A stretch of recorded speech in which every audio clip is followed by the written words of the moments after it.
En poco más de 200 años los humanos hemos sido capaces de modificar la composición química de la atmósfera. Cuando se inició la revolución industrial, la cantidad de dióxido de carbono en la atmósfera se situaba en 270 partes por millón, mientras que este año ya se han superado las 400 partes por millón, una cifra que los científicos consideran el umbral de peligro a partir del cual el clima puede sufrir modificaciones catastróficas. Aun siendo consciente del peligro, la comunidad internacional no ha sido capaz de frenar este proceso. Acuerdos como el Protocolo de Kioto resultaron insuficientes. Los años pasaban y el problema se iba agravando. El tiempo se agotaba, la atmósfera seguía recibiendo un volumen insostenible de gases contaminantes y el calentamiento del planeta se antojaba imparable. Este es el contexto ciertamente angustioso en el que se convocó la Cumbre del Clima de París. Los científicos señalaron que quizás se tratara de la última oportunidad. El cónclave se inició el 30 de noviembre. La primera semana se dedicó a los trabajos técnicos y a partir del 7 de diciembre comenzó el debate político en el que los negociadores de cada país debían ir puliendo línea a línea un acuerdo que a esas alturas y después de casi 5 años de trabajo aún tenía muchas zonas oscuras y demasiados párrafos repletos de corchetes. Seguimos teniendo y viendo la reticencia de algunos países y seguimos viendo fuertemente la incidencia, ¿no? De la incidencia política de los intereses del petróleo, del carbón y del gas que retrasan y bloquean el avance de un tratado que garantice este abandono de los combustibles fósiles. Las negociaciones llegaban en un momento en el que había consenso científico, pero también un clima favorable en un buen número de gobiernos y en amplios sectores de la sociedad. La práctica totalidad de las naciones que se daban cita en París ya habían presentado antes de la cumbre planes voluntarios de reducción de emisiones. Las circunstancias, pues, eran las mejores.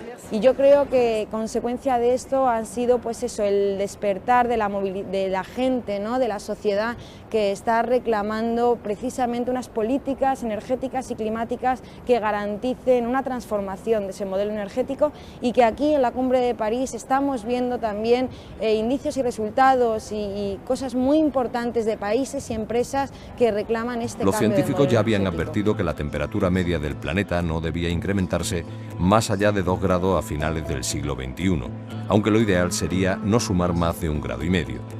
Cifras que parecen modestas, pero que sin embargo anuncian el umbral de peligro a partir del cual los efectos del cambio climático podrían resultar catastróficos, sobre todo en regiones especialmente vulnerables El gran reto al como que se Andalucía. enfrentan los participantes es evitar que la temperatura media mundial aumente más de 2 grados. Ese es el límite. Si se rebasa, según Naciones Unidas, los efectos del calentamiento serían catastróficos e irreversibles. Se va a buscar por primera vez el compromiso de todos los países más contaminantes, tanto los desarrollados como en vías de desarrollo, y a priori todos ellos han propuesto reducir las emisiones entre un 25 y un 40% a partir de 2020. Ese es el objetivo sobre el papel. Habrá que ver qué acuerdan finalmente las delegaciones, incluida la española, Pilar Ruiz Pérez. Sí, así es. Mariano Rajoy es uno de los 150 jefes de Estado y de Gobierno que va a estar aquí mañana en París.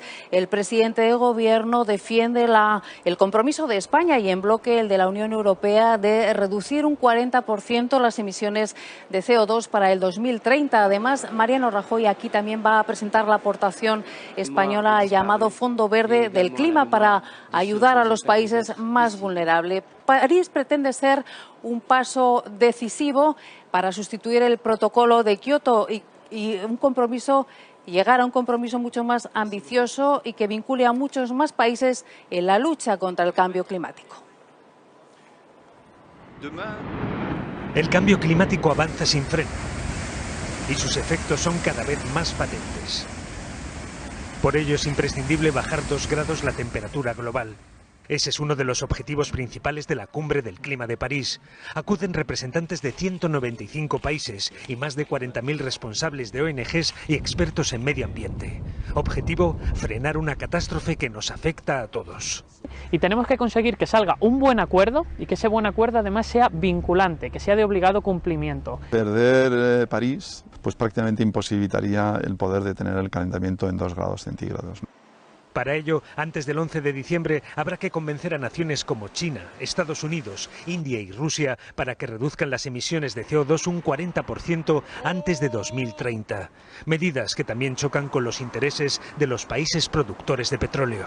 Se ha visto cómo han disminuido los glaciares, cómo han aumentado las temperaturas y sobre todo las olas de calor en algunos países. Se están calentando muchísimo los océanos. Si nadie lo impide, a final de siglo la temperatura subirá 4 grados, lo que tendría efectos devastadores para infinidad de ciudades y litorales.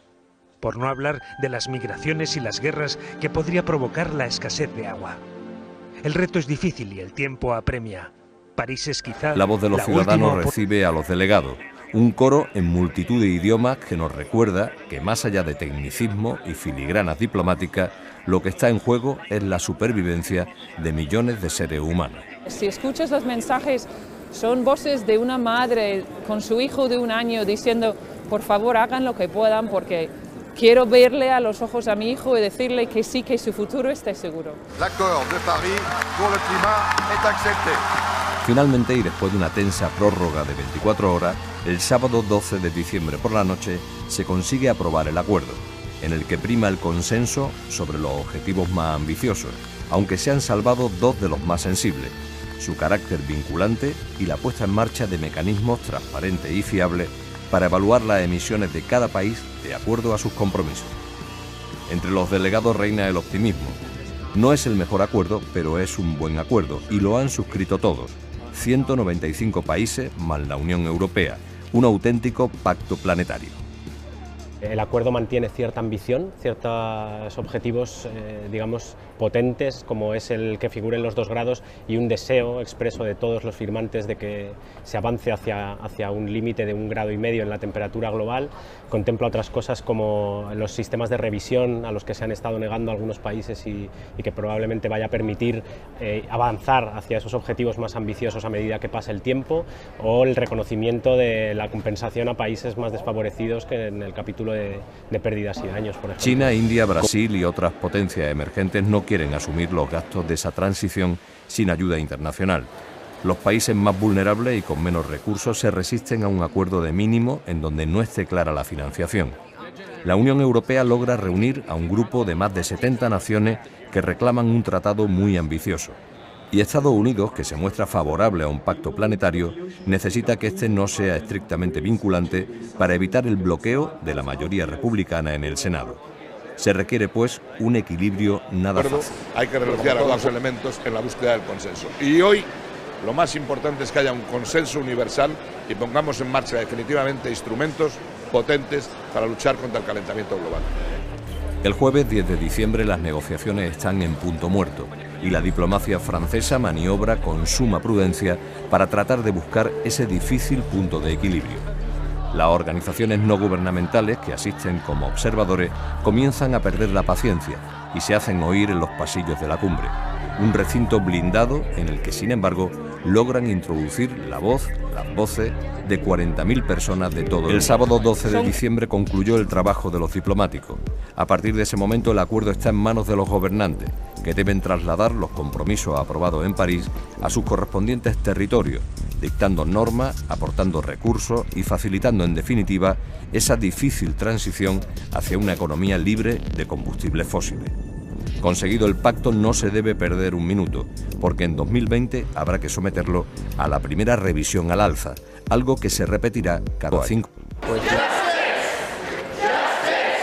Cada vez son más los ciudadanos que han tomado conciencia del problema, los que señalan y exigen a sus representantes políticos que en ningún caso se debe rebasar esa línea roja que marca el límite de tolerancia de nuestra atmósfera, por encima del cual lo que está en juego es la propia supervivencia de la humanidad.